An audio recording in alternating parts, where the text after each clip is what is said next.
దత్తుడు నడిచిన మరి ఇక్కడ యజ్ఞం ఇప్పుడు 150 సంవత్సరాల క్రితం మరి స్వామియాజ గురువులు నుంచి భక్తులు ట్రస్ట్ ఆధ్వర్యంలో చాలా బ్రహ్మాండంగా పిఠాపురం జరగడం చాలా సంతోషదాయకం. మరి దత్తుడి టెంపుల్ కూడా అదే విధంగా పూర్తి చేశాం. దాన్ని ప్రభుత్వ పరంగా చేసి అన్ని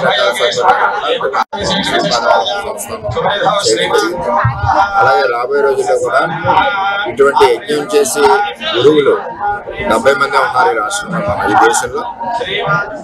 ఒక తరం అంతరించిపోయే పరిస్థితి రాకుండా మరి చంద్రబాబు నాయుడు గారికి చెప్పి ఒక ఇన్స్టిట్యూషన్ పెట్టి వచ్చే తరానికి కూడా యజ్ఞాలు చేసే విధంగా ఈ ఎడ్యుకేషన్ మంత్రాలు ఇవన్నీ కూడా ఉండే విధంగా ప్రభుత్వం నుంచి సపోర్ట్ చేస్తాం.